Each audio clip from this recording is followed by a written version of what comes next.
Steve, let's start with your team news first of all. John should be fit again, John Parkin, after his calf injury last week, and the update on Dave Murphy is Dave Murphy, was really nasty injury that he had. He ended up having, I think, 31 stitches inside and outside his mouth, and I think the doctor's probably precautionary, saying that he should stay away from contact, and maybe for this weekend as well, so he's looking a bit doubtful for this weekend. It's a shame because he's made quite an impact since he arrived. Yeah, he's been solid, certainly when we've gone to a back four. He's looked like he's forged a really good partnership with Sean. The two fullbacks have done their jobs very well as well, and we've started to look a bit more solid now, and as I say, he's been a big part of that. So in terms of the centre-back position, you've got a decision to make. Is Danny Parslow back in contention? Pars still hasn't trained. It's been a very long time for a head injury, so it must have been a lot more serious than we first thought. The protocol for a head injury is usually about 7 days, but this has been probably near enough 3 weeks now. Come Tuesday, so yeah, it's been a long time. So Pars won't come into contention really. It'll be between sort of Hamza, Josh Lowe maybe, and Tatey. Third consecutive win last weekend against Nuneaton. We moved up to 12th in the table. When you look at the progress that the side's making, which area pleases you the most? I think how solid we've started to look a little bit. As I say, we have to start from that base, because we look wide open and we look like every mistake that we made when I first came was the end of the world. And I think Wes York sort of mentioned it in his interview, the word belief.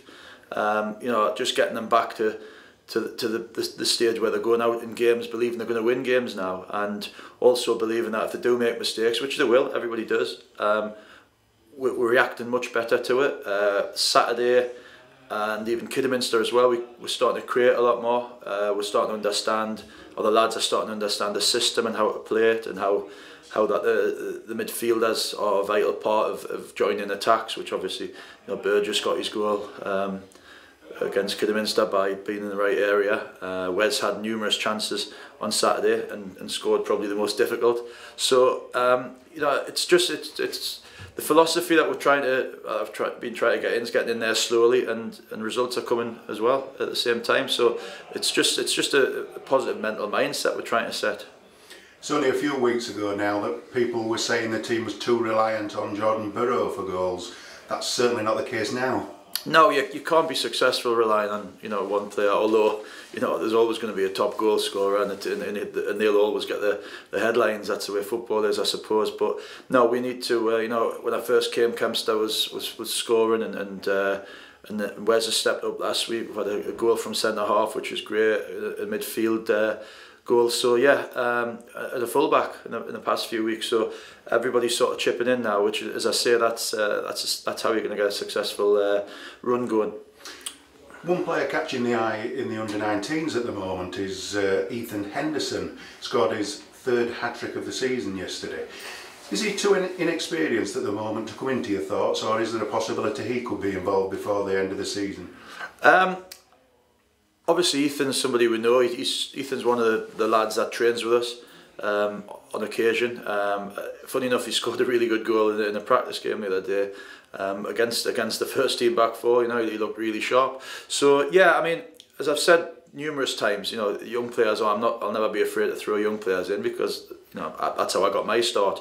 But I just think the run we're on at the moment. And I think the players that we've got in the team and in around the squad at the moment, I think we've got good cover, we've got good balance. But as I said, as the season goes on, depending on what kind of position we're in, I'm certainly looking to look at a few players in the first team environment, definitely. But at the moment, while we're doing really well, I don't think there's going to be a lot of changes squad-wise. Okay, it's Leamington now on Saturday. We've played them 3 times. All 3 games have ended in 2-2 draws, with Leamington scoring last gasp equalisers. Surely that's not going to happen this weekend.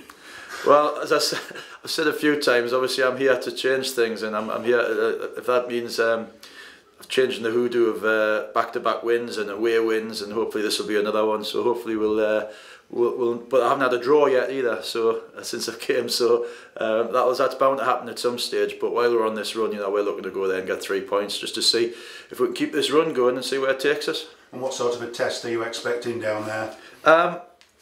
All away games are tough. They're a similar league position to us, or points wise anyway, and it's going to be no different to going down to Kiddie. But as I say, we've got a good mentality away from home at the moment, and I feel that sometimes it's actually maybe easier to go away from home because the expectancy is a little bit less.